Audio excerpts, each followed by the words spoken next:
Good morning. कसे आहे सगळे? एकदा अ, मदतीचा किस्सा आहे हा. म्हणजे आपण मदत करतो की ती आपल्याकडनं करून घेतल्या जाते ह्याचा. आर्ट ऑफ लिव्हिंगचा बेसिक कोर्स सुरू असतो.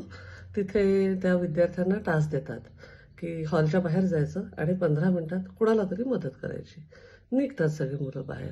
इकडे तिकडे बघतात. त्यांना असं दूर एक म्हाताऱ्या आजीबाई काहीतरी पिशवी घेऊन जाताना दिसतात. तर त्यातला एक पुढे येऊन म्हणतो, "आजी, मी तुमची पिशवी उचलू का? तुम्हाला मदत करू का?" तर ती आजी अशी संशयाने बघते आणि म्हणते, "चल हो बाजूला, आला मोठा मदत करणारा." 5 मिनिटं संपून जातात त्यांच्या ह्याच्यात. 10च मिनिटं होतात. आता काय करायचं? पुन्हा इकडे-तिकडे बघतात. तर त्यांना असं सिग्नलवर एक असं मळक्या कपड्यांमध्ये छोटीशी मुलगी दिसते. ते तिच्याजवळ जातात. म्हणतात, "तुला भूक लागली आहे का? तुला इथे आम्ही वडापाव घेऊन देऊ का?" ती अशी पुन्हा त्यांच्याकडे डाऊटने बघते. म्हणते, "मला नको आहे काहीच. मला काही भूक नाही लागलेली." त्यांना कळतच नाही काय करायचं. आता 5च मिनिटं उरली असतात. मग ते वडापाव तळणाऱ्या बाईजवळ जातात. मग तिला टास्क सांगतात, की आमचा असं-असं टास्क आहे, तर आम्ही तुम्हाला मदत करू का? ती म्हणते, "लवकर इथनं जा, तुम्ही सगळे माझे वडे बिघडवाल."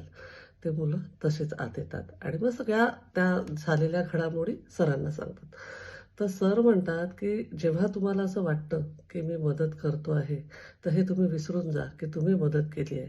कारण ईश्वराच्या मर्जीशिवाय आणि जोपर्यंत त्याची इच्छा तुमच्याकडनं मदत करून घ्यायची नसेल, तोपर्यंत तुमच्या हातून कुठलीच मदत होत नाही. तुम्ही त्या कृतीसाठी ठरलेले माध्यम असता फक्त. म्हणजे जर का त्यांनी तुमची निवड केली नसेल मदत करण्याकरता, तर तुमच्या हातून मदत होत नाही.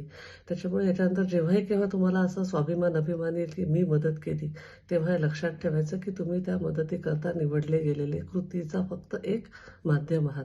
आपल्यालाही वाटतं ना, आपण असं केलं, आपण तसं केलं, पण खूपदा असं ठरवून पण काही होत नसतं. म्हणजे आपण कधी-कधी सोशल प्रोजेक्ट ठरवतो करू, पण आपल्या हातून नाही होत आणि कधी-कधी असं सहज काहीतरी डोक्यात नसताना होऊन जातं.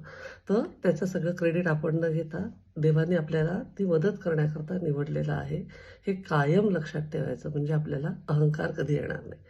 Stay blessed. I love you all.